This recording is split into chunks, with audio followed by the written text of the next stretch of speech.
Hello friends, কেমন আছো তোমরা? Good morning. আমি সকাল সকাল চলে এসেছি আজকে রান্নাঘরে। আমি সব কিছুই এখানে মেখে রেখেছি। আদা, রসুন, আর আছে এদিকে গুঁড়ো লঙ্কা, হলুদ গুঁড়ো, কাঁচা তেল, নুন, সব কিছুই আমি একটু মেখে রেখে দিয়েছি 5 মিনিটের জন্য।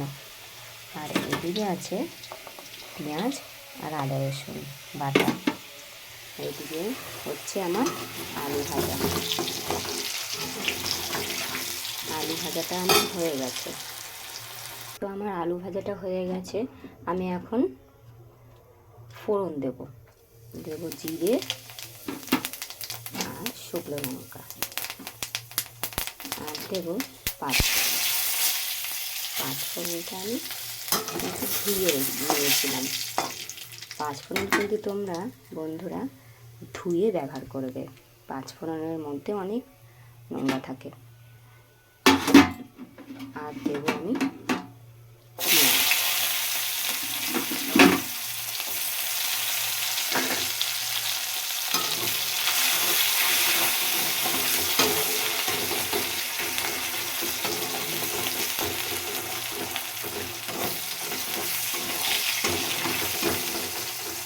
পেঁয়াজটাকে একটু আমি লাল লাল করে ভেজে নেব, মাংসের গন্ধটা ভালো লাগবে।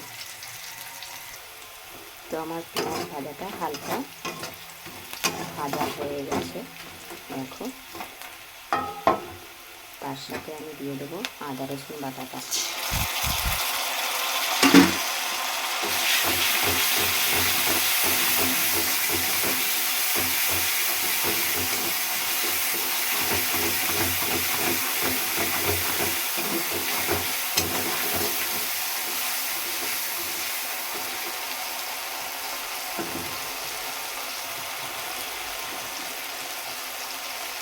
পরিমাণ মতন দেবো হলুদ,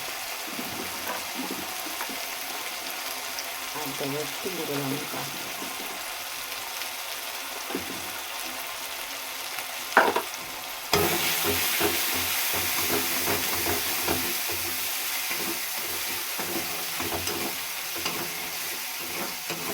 যেহেতু আমি মাংসতে হলুদ গুঁড়ো, লঙ্কার গুঁড়ো, নুন আর কাঁচা তেল একটু মেখে রেখেছিলাম, তাই জন্য এটাতে আমি অল্প অল্প দিয়েছি। একটু নুন দিয়ে দিলাম।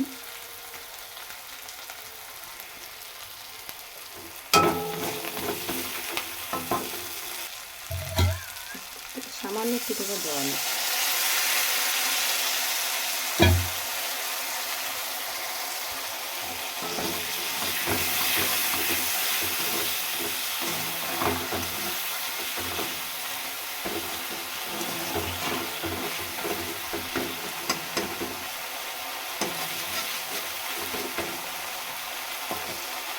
হয়ে গেছে। এবার আমি ম্যারিনেট করার যে মাংসটা মেখে রেখেছি সেটাকে আমি ঢেলে দেবো।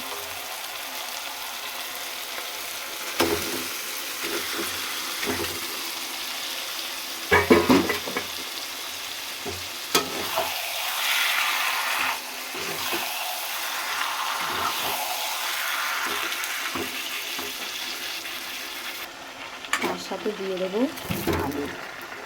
মাংসের সাথে আলুটাও আমার সিদ্ধ হয়ে যাবে, কষা হয়ে যাবে, তাই জন্য একসাথে আমি এটাকে কষাচ্ছি।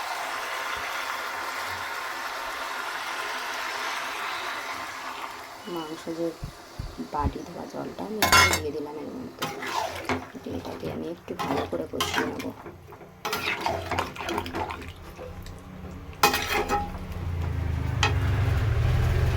ভালো করে এটাকে আমি কষিয়ে নেব।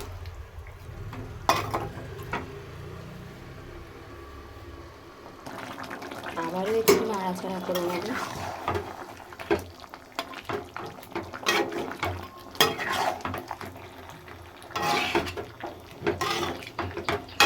আর একটুখানি হবে, একটু চাপা দিয়ে দেবো আমি, একটুখানি হবে কষাটা। আবার একটু কষা দেখিয়ে দিতে হবে। তোমরা তো জানো বন্ধুরা, মাংস তো আর একটু অল্প টাইমে হয় না, একটু টাইম ধরেই হয়। একটু কষাতে হবে ভালো করে। তো আর একটুখানি বাকি আছে, আরও 10 মিনিট কষা হবে।